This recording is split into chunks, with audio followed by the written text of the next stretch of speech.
Percaya Tuhan akan memberikan tuntunan dan pesan-pesannya yang sangat spesifik buat semua kita.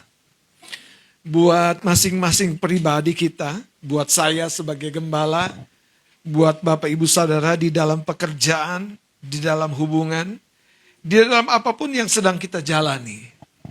Satu hal saya mau berkata, saudara, belajar menyimak. Karena masalah terbesar daripada kehidupan kita adalah kurangnya atensi. Kita bisa mendengar sambil lalu. Kurangnya atensi yang membuat, saudara, seolah-olah kita mendengar, tapi sebetulnya hanya sekian persen yang kita simak. Nah, karena itu kalau kita sadari, saudara, menuju penutupan tahun 2024 ini Tuhan mau mengajar kita. Saya beri judul pelajaran kita pada pagi hari ini, Prepare for your new journey. 1 Raja-Raja pasal yang ke-19, mari kita akan lihat. Prepare for your new journey. Saudara, perjalanan yang baru yang akan kita masuki tahun 2025, tidak akan sungguh-sungguh kita jalani dengan sebaik-baiknya, kalau kita tidak belajar mempersiapkan diri. Nah, dalam 1 Raja-Raja 19, mari kita lihat ayat yang ke-7.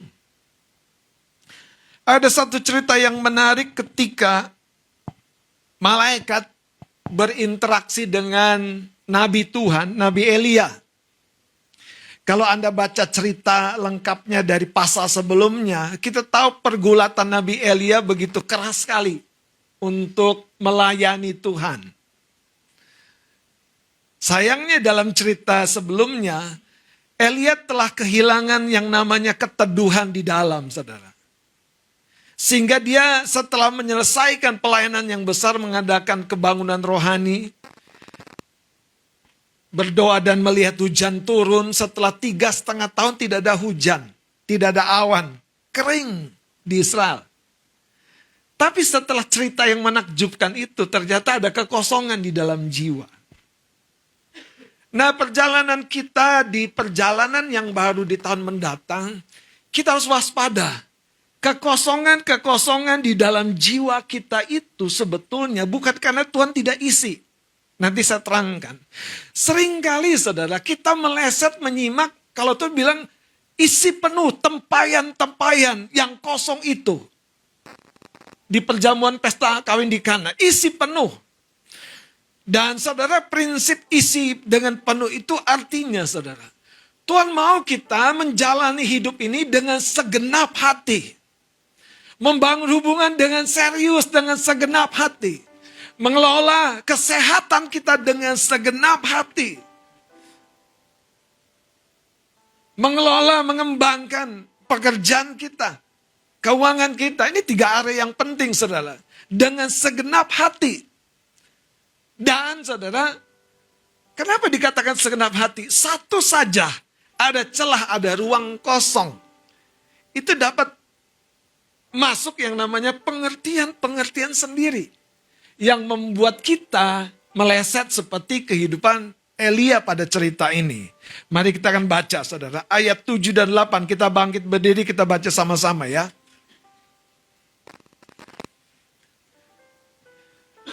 Ayat 7 dan 8, 2, 3. Tetapi malaikat Tuhan datang untuk kedua kalinya dan menyentuh dia serta berkata, bangunlah, makanlah. Sebab kalau tidak perjalananmu nanti terlalu jauh bagimu. Maka bangunlah ia, lalu makan dan minum. Dan oleh kekuatan makanan itu ia berjalan 40 hari, 40 malam lamanya. Sampai ke gunung Allah, yakni gunung Horeb. Kita baca sekali lagi ayat 8-nya. Maka bangunlah ia, lalu makan dan minum. Dan oleh kekuatan makanan itu, ia berjalan 40 hari, 40 malam lamanya, sampai ke gunung Allah, yakni gunung Horeb. Silakan duduk Bapak Saudara. Saudara, saya pernah beberapa kali berjalan di bawah terik matahari. Tidak seharian penuh, hanya beberapa jam. Kepala ini langsung cenut-cenut. Ada teman-teman yang kalau dari mana, dari bermotor masuk ruangan saya langsung bilang, oh tenangnya, oh ademnya. Rupanya menderita sekali di luar sana. Masuk ruangan belum duduk saudara, baru berasa udara AC enaknya.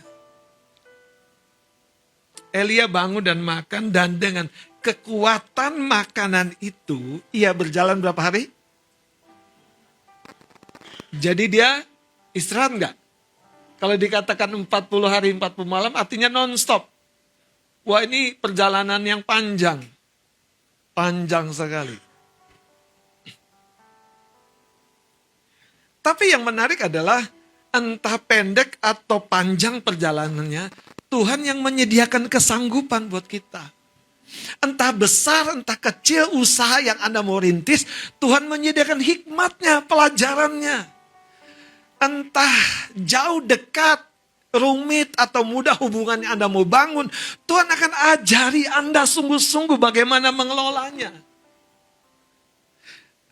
Terkadang saudara ada beberapa orang yang berkata, aku nggak punya ini om, aku nggak punya treadmill om untuk olahraga.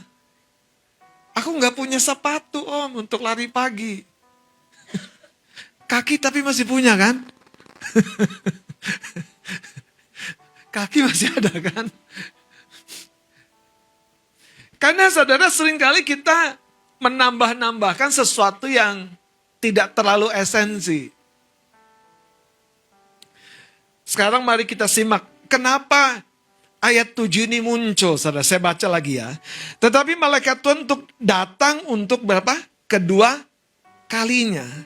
Ternyata saudara dalam cerita ini saya terangkan, kalau Anda baca ya. Elia itu sudah baper begitu rupa, saking kesel, marah. Karena dia melayani Tuhan, tapi sepertinya Tuhan membiarkan dia dalam masalah. Yaitu Izebel, isi Ahab, ini bicara tentang spirit atau roh-roh yang mengintimidasi kehidupan kita. Saya jangan berpikir intimidasi itu kayaknya menakutkan.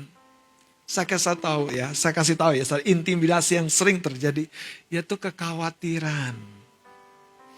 Orang yang khawatir, sebetulnya dia sedang terintimidasi. Sedang terintimidasi.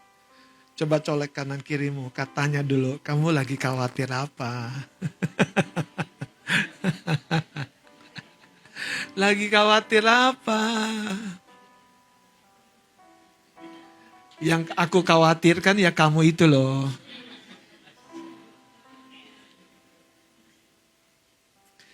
Makanya salah satu yang Tuhan ajarkan kepada Marta dan Maria, Marta, Marta, kenapa kamu khawatir dan menyibukkan dirimu?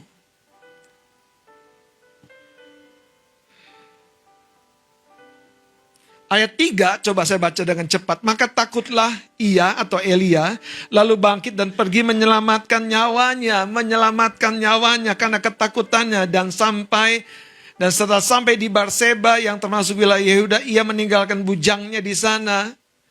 Ada teman bukannya diajak, bukannya dibawa untuk menguatkan, malah ditinggalin. Orang yang bermasalah dengan temannya itu seperti orang yang bermasalah dengan dirinya. Catat baik-baik.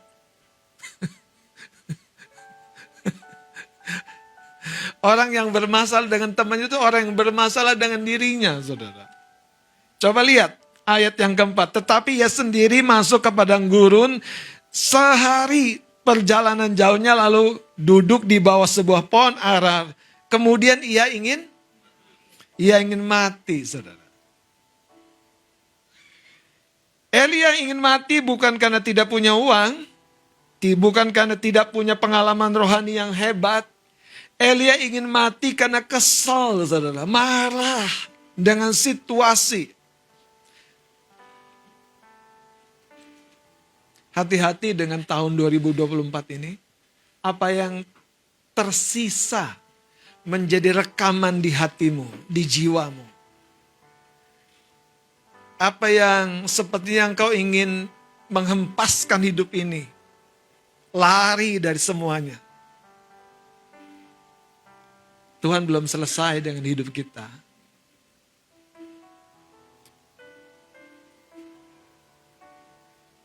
Coba lihat saudara, Elia berkata, cukuplah itu, sekarang ya Tuhan.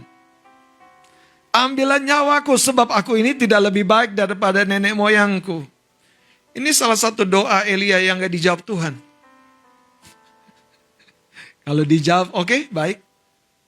Aku ambil sekarang. Tiba-tiba gak bisa nafas lagi. Sesudah itu ia berbaring dan tidur di bawah pohon arar itu. Jadi kelihatan sekali orang yang sedang mabuk dengan dirinya itu. Mabuk dengan emosinya itu. Saudara pernah menyadari bahwa emosi itu bisa membuat kita mabuk? Orang yang sedang mabuk dengan kekesalan hatinya itu tidak bisa menyimak bahwa Tuhan punya satu rencana di depan. Cuman ketika Tuhan mengutus malaikatnya menyentuh dia dan membangunkan Elia. Coba saudara. Dia makan, dia minum. Kemudian dia tidur lagi. Ayat 5. Sesudah itu ia berbaring dan tidur di bawah pohon ara itu. Tetapi tiba-tiba seorang malaikat menyentuh dia serta berkata kepadanya, bangunlah, makanlah. Ketika ia melihat sekitarnya, maka pada sebelah kepalanya ada roti bakar dan sebuah kendi berisi air. Lalu ia makan dan minum kemudian. Kayaknya cocok nih hari Sabtu nih begini nih enak nih. Makan, minum, berbaring pula. Makan, minum, berbaring pula. Saudara, waktu Elia berbaring sepertinya gak ada apa-apa. Situasinya menjadi serius karena tujuan yang Tuhan plot buat hidupnya. Situasinya menjadi kritis karena sebuah perjalanan yang 40 hari 40 malam itu tidak henti menuju Gunung Allah. Karena itu ketika Elia tidur lagi, dibangunin lagi. Ayat 7 yang tadi kita baca. Tetapi malaikat Tuhan datang untuk kedua kalinya dan menyentuh dia serta berkata, bangunlah, makanlah sebab kalau tidak perjalananmu nanti terlalu jauh bagimu. Maka bangunlah ia lalu makan dan minum. Dan oleh kekuatan makanan itu, saudara coba simak. Kalau dia bangun dan makan dari makanan yang sebelumnya sudah disediakan, bukan baru disediakan pada kali yang kedua ya. Itu artinya dia tidak serius, saudara. Itu artinya pada kali yang pertama Elia hanya makan sebagian sepengennya, seenaknya mulut. Anda pernah lihat anak-anak kita kalau makan? Satu mangkok gak besar, kecil, tapi dia hanya habisi sepertiga. Kalau Mama Ani selalu bilang, Adrit makan dulu. Kalau gak makan gak boleh berenang. Oh. Langsung siap bos. Saudara tahu cerita ini realitas sekali. Banyak anak Tuhan diajari firman tapi dia gak mau makan sungguh-sungguh. Dinasihati firman tapi dia gak mau menyimak sungguh-sungguh. Didoain sungguh-sungguh tapi dia tidak mau terima sepenuhnya. Dan Alkitab berkata kalau engkau tidak makan sungguh-sungguh, tidak makan semuanya, engkau tidak akan kuat untuk perjalanan di depan. Saudara, ajaran-ajaran firman yang diberikan buat kita di area hubungan, kesehatan, dan keuangan atau pekerjaan kita, itu menjadi pelita dan terang bagi langkah kita. Katakan amin. Kalau kita tidak menyimak atau mengabaikan porsi terbesar, tidak heran seringkali kita gagal lagi dan gagal lagi. Tidak heran seringkali kita tertidur lagi, mengulang lagi. Saudara, saya berdoa, kalau kita belum mengalami apa yang kita percayai dari Tuhan tahun ini, Tuhan tidak pernah menunda. Tuhan tidak pernah menunda. Dia sabar, bukannya menunda. Dia sabar dengan kelambanan kita, bukannya menunda. Dia sabar dengan kekanak-kanakan kita, bukan menunda. Dia sabar dengan kelemahan kita, bukannya mengabaikan. Itu sebabnya ketika dia lihat Elia tertidur pula, karena kemarahan di jiwanya. Saudara, malaikat menyentuh lagi dan berkata, makanlah. Kalau tidak kamu gak akan kuat untuk perjalanan baru di depan. Saya berdoa saudara tahun 2025 kita akan memasuki dengan satu situasi yang sangat beda sekali. Tapi itu dimulai dari kesadaran. Apakah kita menyimak bahwa Tuhan bicara kedua kalinya. Kedua kalinya malaikat menyentuh. Sebab ada sebuah alasan dikatakan apa? Sebab kalau tidak perjalananmu nanti terlalu panjang.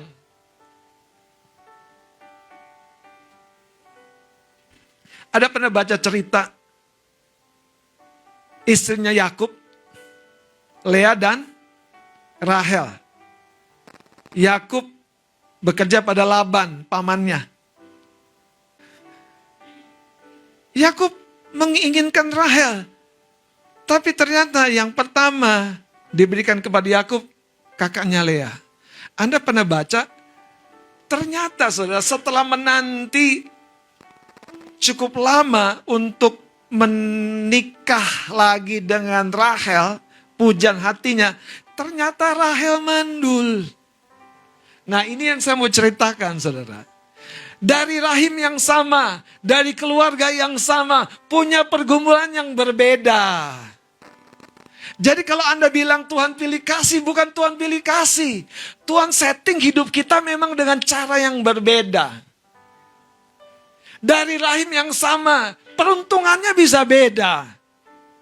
Anda pernah baca, Lea sepertinya mudah saja melahirkan dan memberikan anak kepada Yakub. Bahkan saudara itu sepertinya membuat lebih jauh lagi Rahel mengalami down. Rahel sampai berkata kepada Yakub, berikan aku anak. Yakub marah dong. Kau pikir aku Tuhan? Kau pikir aku Allah memberikan kamu anak? Dan itu konflik makin meradang di keluarga itu.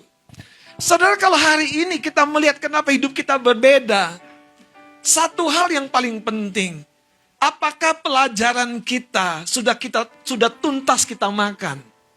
Apakah menu yang Tuhan sajikan sudah selesai kita habiskan? Tuhan mau berkata sesederhana itu, saudara. Saya berdoa menutup tahun ini kita bisa persiapkan untuk perjalanan baru kita di depan. Apa yang kita persiapkan saudara? Simak ajaran yang Tuhan beri.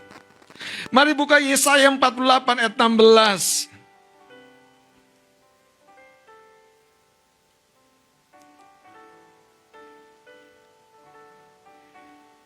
Yesaya pasal yang ke-48 ayat 16 berkata begini, mendekatlah kepadaku, dengarlah ini. Dari dahulu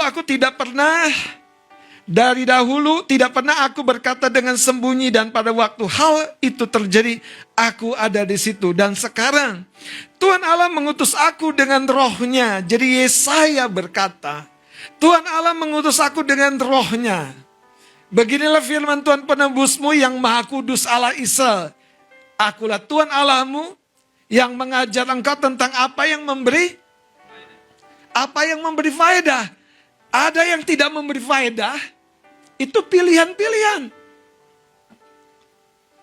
Namun kalau kita menyimak dengan baik, saudara, bukankah saya ceritakan bahwa sekian tahun saya menderita radang rinitis ini. Tapi Tuhan mengajari saya, penyelesaiannya bukannya sekedar doa, tapi Tuhan memberikan hikmat, Tuhan memberikan tuntunan dan ajaran, saudara. Dan Tuhan mau bekerja dalam kehidupan kita dengan cara yang seperti itu, saudara. Kalimat berikutnya begini, saudara. Yang menuntun engkau di jalan yang harus kau tempuh. Jadi dia bukan hanya menunjukkan jalan, tapi dia menuntun.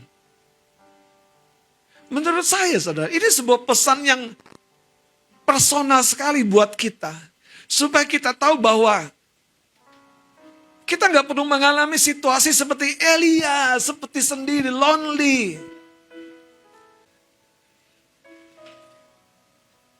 Coba dong, tepuk bahu kanan kirinya, kasih tahu ada aku.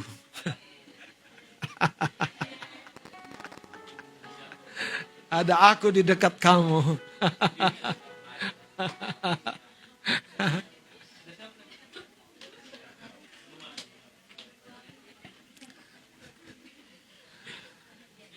Jesslyn aja, si Jocelyn aja nggak pernah pusing dia. Joyce nggak pernah pusing. Dia nggak pernah pikirin siapa yang ngomong aku hari ini ya. Nggak pernah pikirin. Siapa yang jaga aku hari ini ya. Bapakku mengaturnya. Yeah.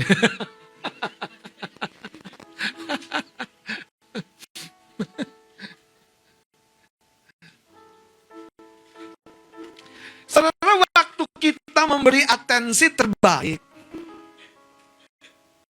hidup kita akan mudah, saudara.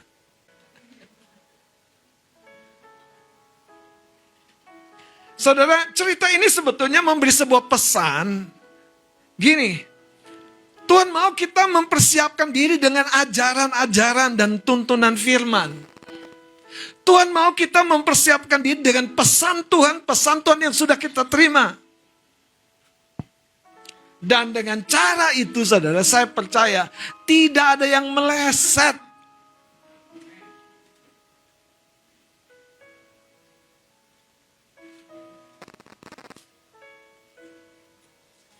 Masalah banyak orang kadang-kadang, saudara, dia tidak tahu bahwa hidupnya akan diuji.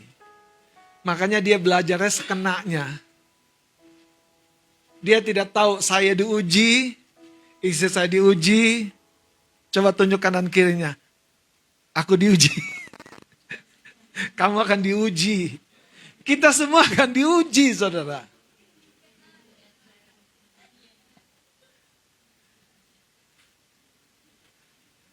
Mari kita lihat Matius pasal 7 saja, supaya kita lebih mendarat lagi dengan cepat. Matius pasal yang ke-7.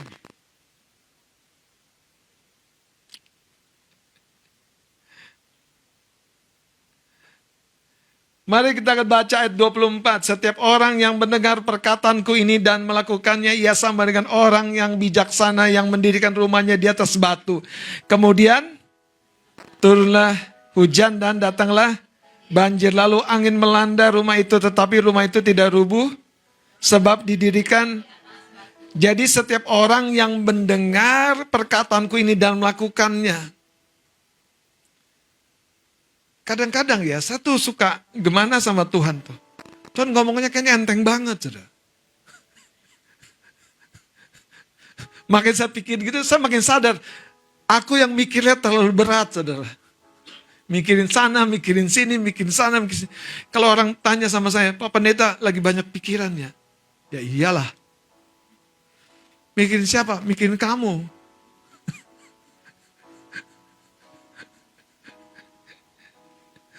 Saudara, masalahnya sebetulnya bukan sekedar berat, tidak berat, banyak, sedikit. Masalahnya itu kapasitas. Coba lihat cerita ini, saudara. Sekarang baca sama-sama ayat yang ke-26 dan 27. Baca 2-3. Tetapi setiap orang yang mendengar perkataan dan tidak melakukannya, ia sama dengan orang yang bodoh yang di rumahnya di atas pasir. Kemudian turunlah hujan dan datanglah banjir, lalu angin melanda rumah itu sehingga dan kadang-kadang, saudara, kerja begitu keras, menikmati hidup, tapi kita nggak boleh berhenti di situ. Fase yang berikutnya adalah kita harus maintain, kelola. Supaya hidup ini tadi 40 hari 40 malam perjalanan itu selesai. Tahun 2025 nggak selesai di tengah jalan. Tahun 2025 nggak selesai di rumah sakit. Tahun 2025 nggak selesai di tempat yang lain. Tahun 2025 menjadi justru perpanjangan kebahagiaan dari tahun 2024. Dan itu terjadi karena tadi Yesaya 48. Kita memperhatikan firman. Kita memberikan atensi. Kita membuka hati, saudara. Dua cerita ini Tuhan Yesus yang ngajarin loh. Setiap orang yang mendengar perkataanku dan melakukannya. Setiap orang yang mendengar perkataanku tetapi tidak melakukannya. Banyak yang dengar tapi sedikit yang melakukannya. Karena itu hanya mendengar saja dan tidak melakukannya. Itu bukan hal yang terbaik yang Tuhan cari, saudara.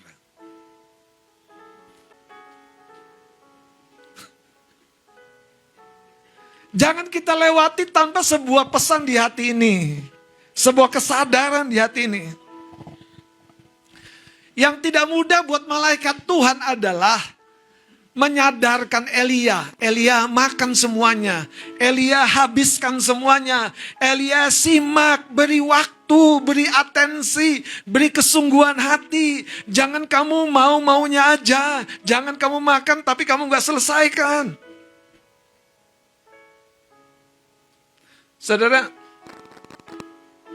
saya diajari banyak tentang kesehatan di tahun 2024 ini. Banyak sekali. Banyak sekali. Diajari banyak sekali. Dan itu dimulai dari problem yang saya harus tanggulangi di dalam diri saya sendiri. Tapi saya bersyukur, saudara. Babak-babak yang tidak mengenakan dilewati. Dijalani, disimak. Karena ada waktunya, saudara. Ketika ajaran diberikan, itu menjadi pilar yang kokoh menahan rumah atau hidup kita.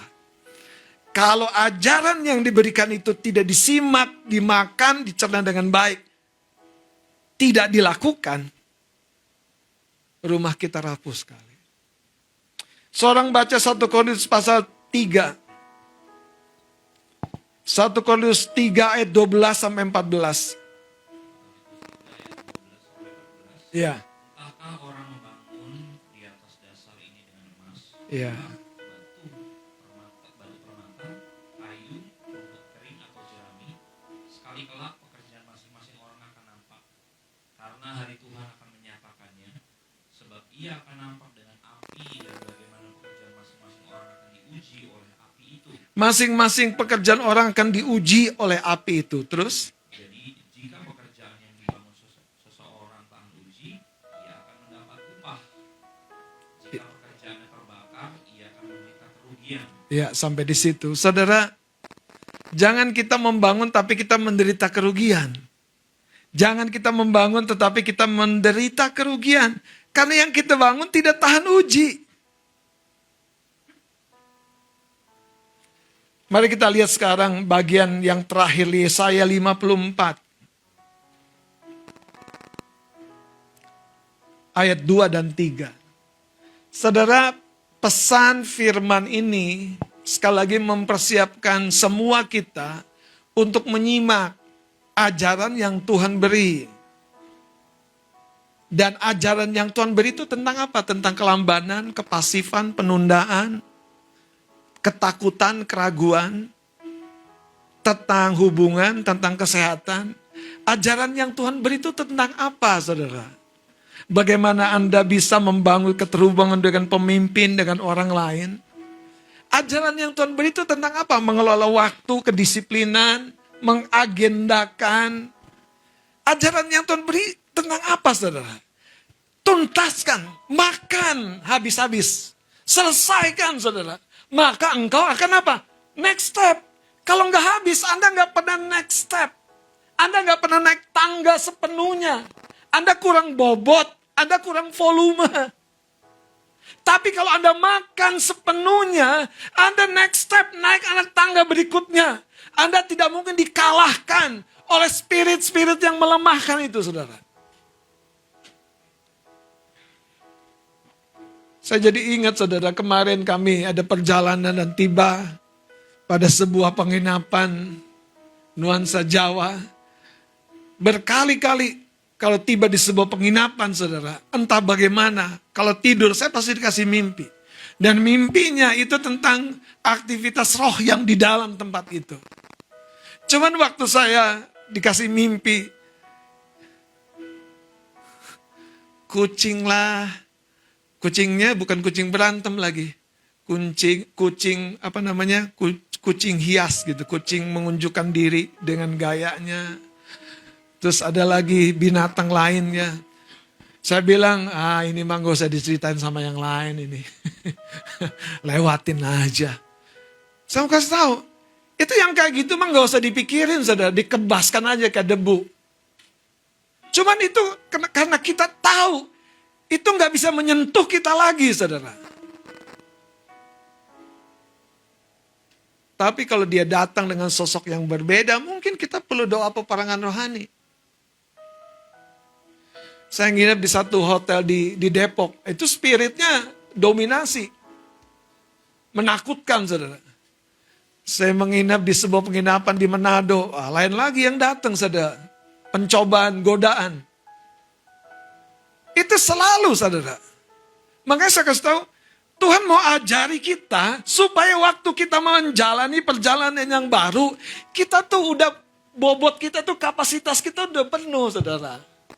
Haleluya. Dan kita tahu kita tidak akan tergoncang. Tidak akan tergoncang. Karena kita berakar kuat. Terbangun kokoh. Menikmati sepenuhnya, sedalam-dalamnya ajaran yang Tuhan beri, saudara. Ada banyak orang gak menyimak ajaran tentang hubungan. Berkali-kali patah, jatuh, bangun, gagal. Masalahnya kadang-kadang di hati ini muncul asumsi dan pikiran-pikiran, dia nanti gini, dia nanti gitu, aku juga gitu, kan gak enak nih. Semuanya itu dirasa. Itu yang terjadi dengan Raja Saul. Roh jahat itu mencobai dirasanya sampai dia galau, dia musuhin Daud dan ujungnya Saul dari seorang yang diurapi Tuhan jatuh, gagal. Mari saudara lihat Yesaya 54 ayat 2 dan 3. Ada satu rahasia yang bagus sekali, saudara. Saya akan bacakan. Saya berdoa Roh Kudus ajari kita. Lapangkanlah tempat kemahmu dan bentangkanlah, baca sama-sama, tenda tempat kediamanmu. Tenda tempat kediamanmu. Jadi tenda tempat kediamanmu itu lapangkan, bentangkan. Terus, janganlah apa? Panjangkanlah tali-tali kemahmu dan pancangkanlah kokoh-kokoh patokmu. Sebab engkau akan mengembang ke kanan dan ke kiri. Keturunanmu akan memperoleh tempat bangsa-bangsa dan akan mendiami. Tahun 2025, satu sisi yang lain adalah Tuhan akan membawa kita kepada satu tahap pengembangan. Tapi coba lihat ayat 2-nya, ini menarik sekali. Lapangkanlah tempat kemahmu dan bentangkanlah tenda tempat kediamanmu. Ada sebuah kalimat yang menarik hati saya. Janganlah apa? Janganlah menghematnya. Dalam terjemahan lain itu dikatakan do not spare, jangan sisakan. Saudara, ini bukan bicara Tuhan mau kita boros, Tuhan mau kita tidak mengelola.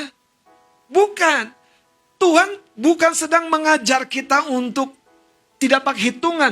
Justru Tuhan mau mengajar kita, kalau kita mau melakukan sesuatu yang maksimal, lakukan dengan segenap hati. Jangan sisakan, saudara. Kenapa Yesus sukses berhasil menyelesaikan misinya di kayu salib? Dan diangkat tinggi, duduk di sebelah kanan Allah Bapa, kata Alkitab Filipi pasal yang kedua. Kenapa? Karena dia tidak menyisakan, dia curahkan semuanya dan mengosongkan dirinya. Mengosongkan dirinya menjadi sama dengan manusia. Jadi ketika Yesus tidak menyisakan, itu makna ayat ini.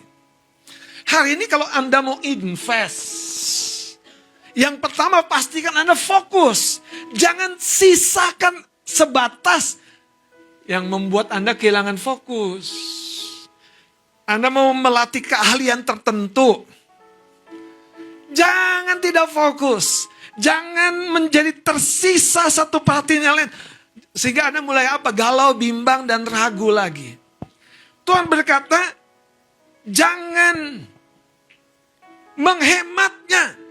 Jadi waktu kita mengembangkan tempat kediaman kita, melapangkan tempat kemah kita, Tuhan ingin kita melakukannya itu dengan segenap hati.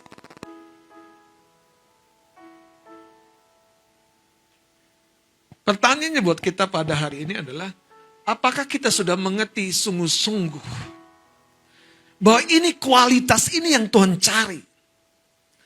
Kualitas yang ketika menghampiri Dia, kita melakukannya itu dengan segenap hati, saudara.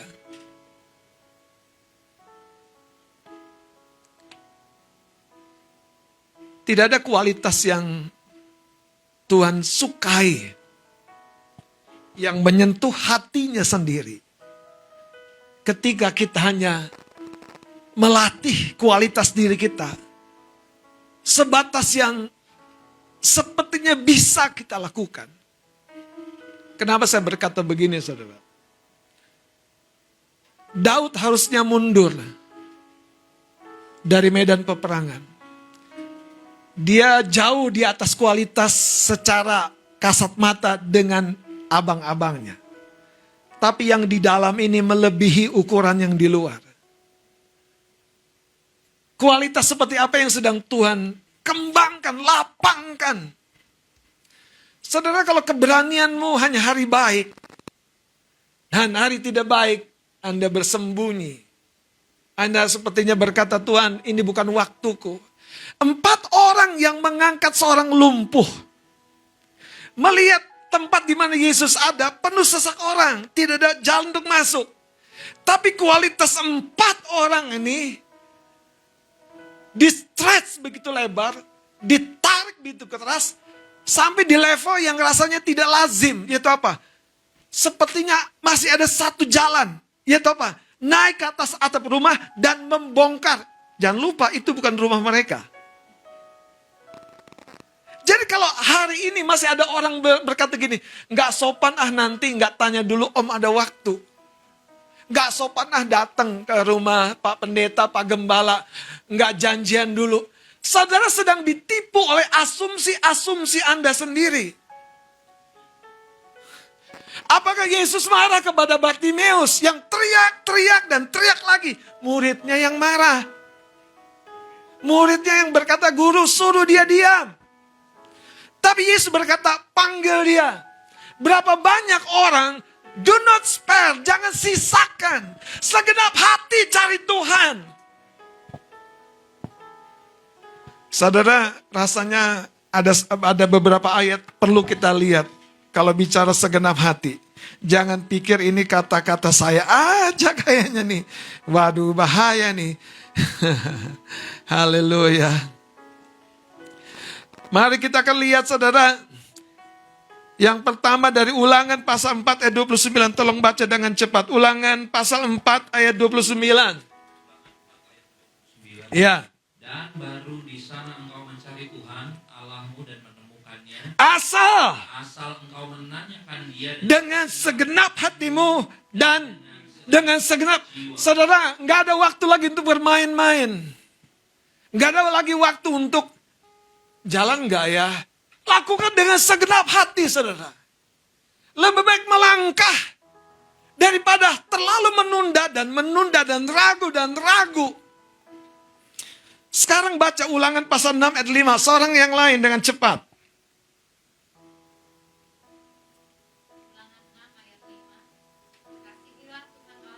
Dengan segenap hati, saudara. Dan dengan segenap jiwamu. Ya. Dengan segenap kekuatanmu. Apa maknanya? Jangan sisakan. Itu makna tadi Yesaya itu begitu, saudara. Ketika kita belajar terus memberikan Tuhan segenap hidup kita, segenap hati kita, kita akan selesai dengan semua ajaran yang Tuhan berikan. Sekarang buka Matius 18 ayat 35, saudara. Seorang baca, ya silakan. Matius 18 ayat 35.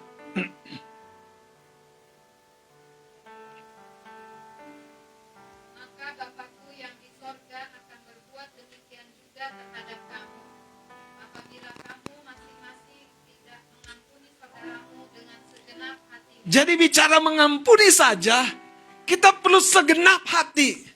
Jangan sisakan ruang kosong di hati kita untuk si jahat. Saya berdoa hari ini saudara, kita sampai di ujung tahun ini dengan cara yang betul-betul puas dengan Tuhan yang setia mengajar kita dan menyertai kita di perjalanan kita. Karena Dia tidak pernah berdusta. Dia tidak mungkin berdusta.